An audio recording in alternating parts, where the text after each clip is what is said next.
Hello everyone, welcome to learning garden. I am Karuna.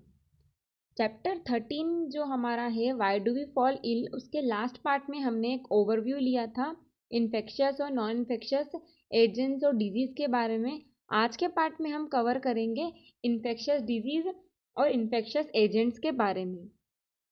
We have seen that the entire diversity seen in the living world can be classified into few groups। तो जो हमें बहुत सारे छोटे बड़े organisms देखने को मिलते हैं हमारे वर्ल्ड में, उनको क्लासीफाई किया गया है बहुत सारे ग्रुप्स में। क्यों? ताकि हम अच्छे से उनकी स्टडी कर पाएँ, उनके बारे में डिटेल में पढ़ पाएँ। This classification is based on common characteristics between different organisms. तो जो क्लासिफिकेशन किया गया है, मतलब कि उनको जो बांटा गया है, वो भी उनके डिफरेंट कैरेक्टरिस्टिक्स कौन कौन से जो सेम दिखने वाले कैरेक्टरिस्टिक्स हैं, उन सभी ऑर्गेनिजम्स को एक ग्रुप में रख दिया। फिर उनकी जो अलग अलग डिफरेंट जो ग्रुप्स हैं, उनको सभी को अलग अलग बांटा गया है। Organisms that can cause disease are found in wide range of such categories of classification। सो वो ऑर्गेनिजम्स जिसके वजह से हमको डिजीज़ होती हैं या जो हमारी बॉडी के अंदर डिजीज़ करने के कारण होते हैं, उनको भी अलग अलग कैटेगरीज में बांटा गया है। Some of them are virus, some are bacteria, some are fungi, some are single cell और प्रोटोजोन। तो वो ऑर्गेनिजम्स जो कि हमारी बॉडी के अंदर डिजीज़ करवाने के लिए रिस्पॉन्सिबल होते हैं, वो कौन होते हैं? कुछ वायरस होते हैं, कुछ बैक्टीरिया होते हैं, कुछ फंगाई होते हैं, कुछ सिंगल सेल एनिमल्स हो सकते हैं और प्रोटोजोन हो सकते हैं। Some disease are also cause by multicellular organisms, जैसे कि वॉर्म्स ऑफ डिफरेंट काइंड। तो सिंगल सेल ऑर्गेनिजम्स कौन से होते हैं? प्रोटोजोन्स वगैरह। और जो मल्टी सेलुलर ऑर्गेनिजम्स जो हमारी बॉडी के अंदर डिजीज करवाते हैं, वो कौन होते हैं? वॉर्म्स होते हैं। ठीक है।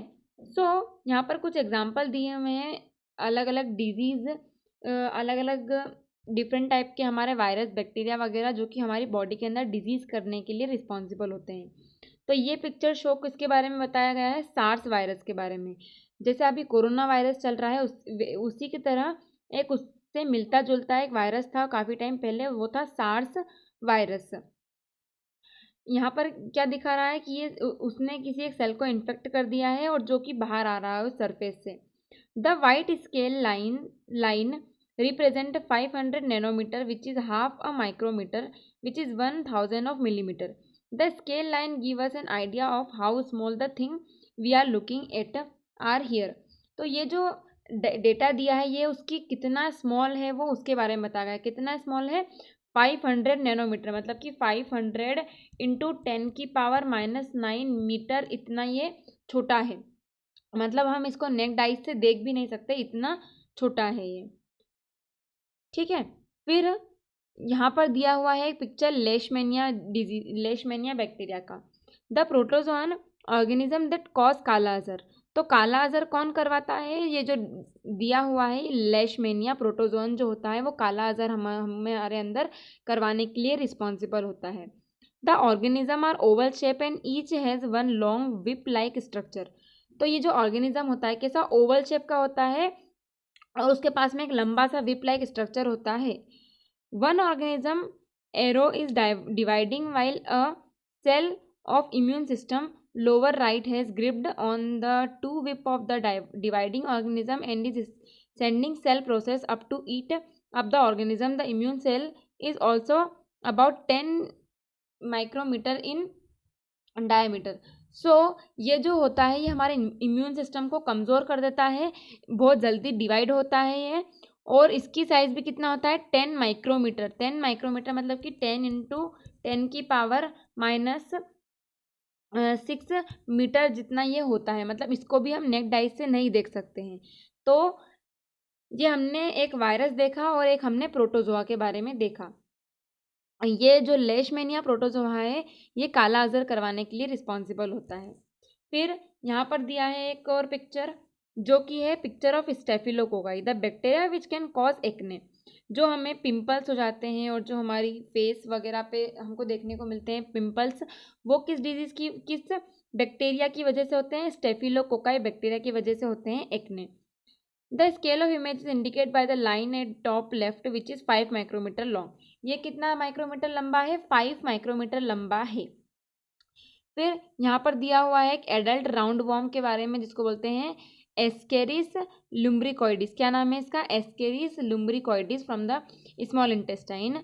ये हमारे स्मॉल इंटेस्टाइन को इन्फेक्ट कर देता है और ये ऐसी डिजीज़ भी करवा सकता है जिसमें हमको खाना डाइजेस्ट नहीं हो या फिर लूज मोशन वगैरह। तो इस तरह की बहुत सारी डिजीज़ करवा सकता है। कौन?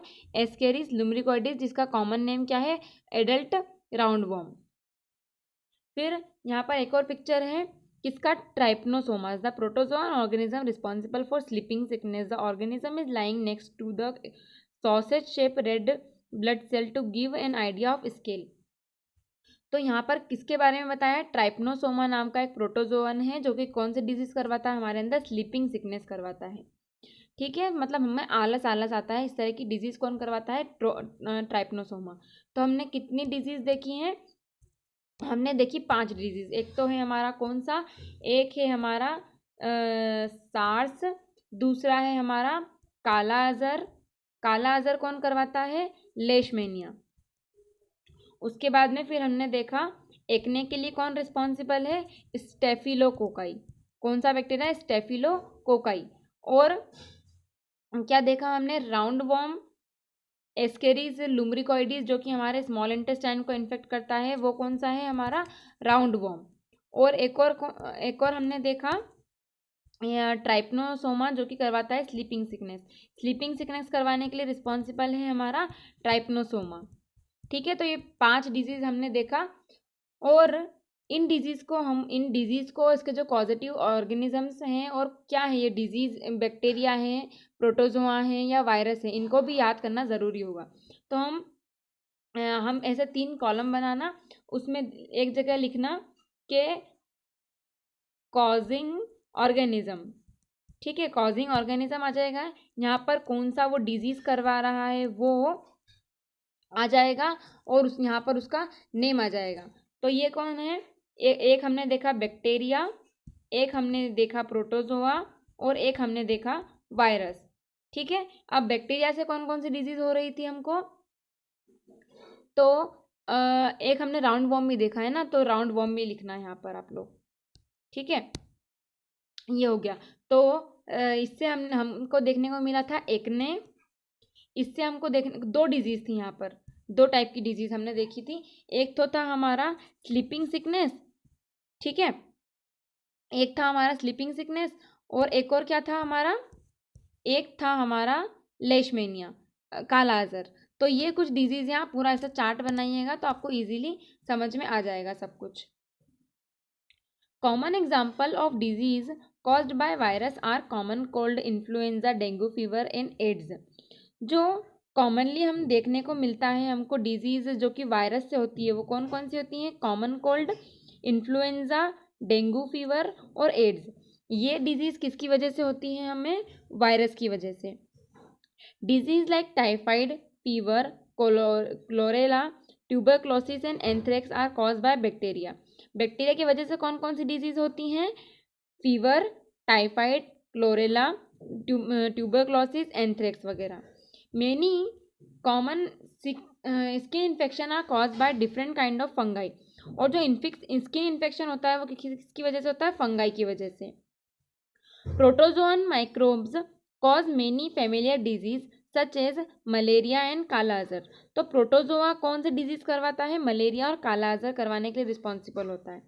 All of us have also come across intestinal worm infection as well as disease like elephantiasis caused by different species of worm. जो हमारे इंटेस्टाइन के अंदर प्रॉब्लम हो गई है या फिर जो एलिफेंटियासिस हमको हो जाता है, मतलब जो हमारा लोअर लिम्ब होता है वो एलिफेंट के पेट जैसा, मतलब बहुत ज़्यादा मोटा हो जाता है, उसको बोलते हैं एलिफेंटियासिस। तो वो किसकी वजह से होता है? वर्म्स की वजह से होता है। Why is it important that we think of this category of infectious agent?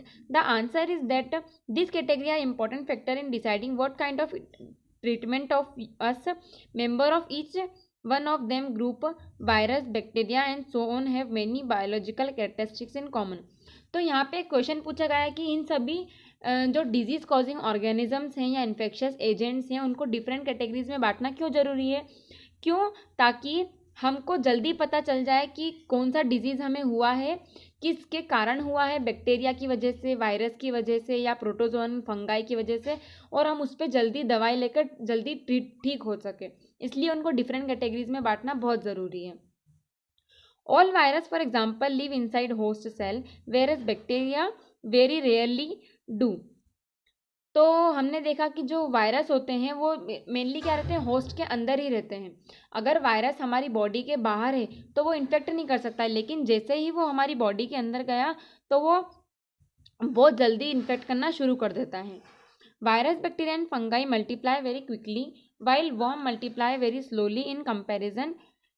ठीक है, तो जो वायरस, बैक्टीरिया और फंगाई होते हैं वो अपने आप को बहुत जल्दी मल्टीप्लाई कर लेते हैं, मतलब वो बहुत जल्दी डिजीज़ करवा सकते हैं, ऐसी उनकी कैपेसिटी होती है। लेकिन जो वर्म होते हैं वो काफ़ी धीरे धीरे इन्फेक्ट करते हैं। Taxonomically all bacteria closely related to each other than to virus and vice versa. तो सभी बैक्टीरिया आपस में रिलेटेड होते हैं और जितने भी बैक्टीरिया हैं वो सभी आपस में वायरस से रिलेटेड होते हैं। This means that many important life processes are similar in the bacteria group but not shared with the virus group। इसका मतलब कि जो बैक्टीरिया के अंदर जो अपनी लाइफ को जीने के लिए प्रोसेस होती हैं वो काफ़ी सिमिलर होती हैं एक दूसरे से, लेकिन वो डिफरेंट होती हैं as compare to virus. As a result, drugs that block one of these life process in one member of the group is likely to effective against many other member of the group. But same drug will not work against microbe belonging to different group। इसका मतलब क्या है कि हमने अगर एक दवाई ली और अगर वो जो हमने एक दवाई ली है या एक हमने ड्रग लिया है वो बैक्टीरिया 2-3 बैक्टीरिया के ऊपर काम कर सकता है, लेकिन वो किसी वायरस को इन्फेक्ट नहीं कर सकता। वायरस से बचने के लिए हमको दूसरी दवाई लेनी पड़ेगी। तो एक ड्रग 2 या 3 बैक्टीरिया को तो ख़त्म कर सकता है, लेकिन वायरस को ख़त्म करने के लिए हमको क्या लेना पड़ेगा, दूसरी मेडिसिन लेनी पड़ेगी। ठीक है, as an example let us take antibiotic. तो हम लेते हैं एक एग्जाम्पल के लिए, हम किसी भी एंटीबायोटिक की बात करते हैं। They commonly block biochemical pathway important for bacteria. Many bacteria for example make a cell wall to protect themselves. तो अगर हम एंटीबायोटिक की बात करें तो एंटीबायोटिक्स बैक्टीरिया के ऊपर काम करते हैं, उनको ख़त्म करते हैं और फिर हमारी बॉडी को इन्फेक्ट करना बंद कर देते हैं। लेकिन बहुत सारे बैक्टीरिया क्या होते हैं, उनके ऊपर, ये एक बैक्टीरिया है, इसके ऊपर एक सेल वॉल आ जाता है थिक। तो बहुत सी दवाई हैं जो कि उसके ऊपर काम नहीं कर पाती क्योंकि उसके ऊपर एक सेल वॉल है जो कि इस अंदर वाले बैक्टीरिया को प्रोटेक्ट कर रही है। The antibiotic penicillin block the bacterial process that built the cell wall. तो फिर इस सेल वॉल को तोड़ने के लिए एक और हमको दवाई लेनी पड़ती है, वो क्या होती है, मेनली पेनिसिलिन। तो पेनिसिलिन के पास में एक ऐसी कैपेसिटी है कि वो इस सेल वॉल को तोड़ के अंदर जाके बैक्टीरिया को ख़त्म कर सकती है। As a result the growing bacteria become unable to make cell wall and die easily. तो जिसकी वजह से क्या होगा कि अगर सेल वॉल ही टूट जाएगी तो फिर बैक्टीरिया अपने आप को बचा ही नहीं पाएगा, तो वो जो दवाई हम लेंगे उससे बैक्टीरिया ख़त्म हो जाएगा।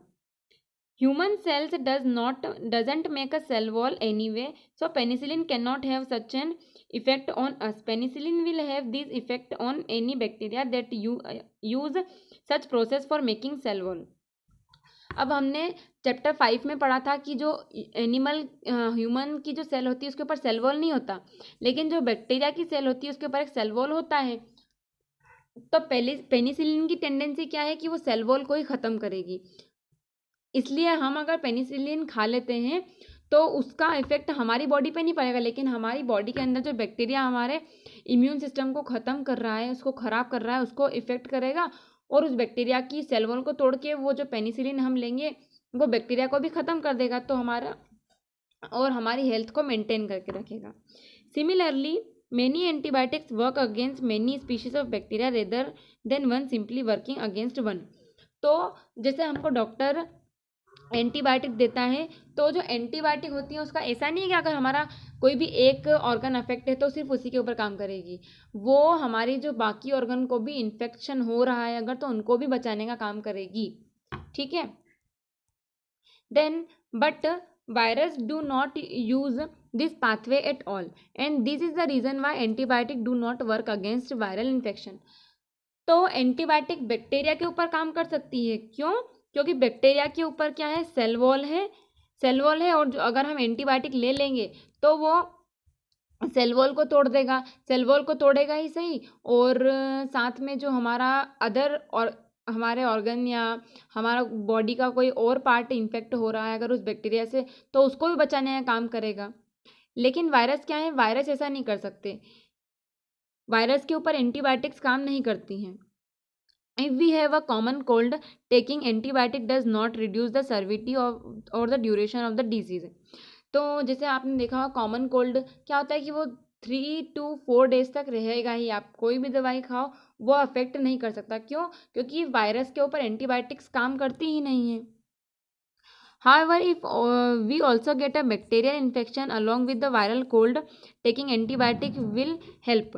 लेकिन अगर हमको वायरल इन्फेक्शन के साथ में अगर हमको कोई बैक्टीरियल इन्फेक्शन हुआ है और हम एंटीबायोटिक ले रहे हैं, तो जो हम एंटीबायोटिक लेंगे वो उस बैक्टीरियल इन्फेक्शन को ख़त्म कर देगी, लेकिन वायरल इन्फेक्शन को ख़त्म नहीं कर पाएगी। Even then the antibiotic will work only against the bacterial part of the infection, not the viral part.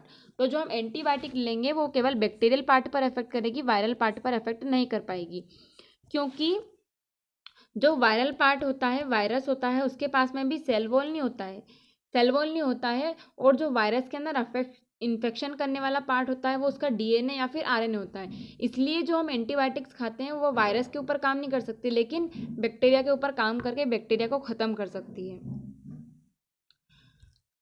So hope you like the video. ये जो पार्ट बचा हुआ है ये हम हमारे नेक्स्ट पार्ट में कवर करेंगे। Thank you.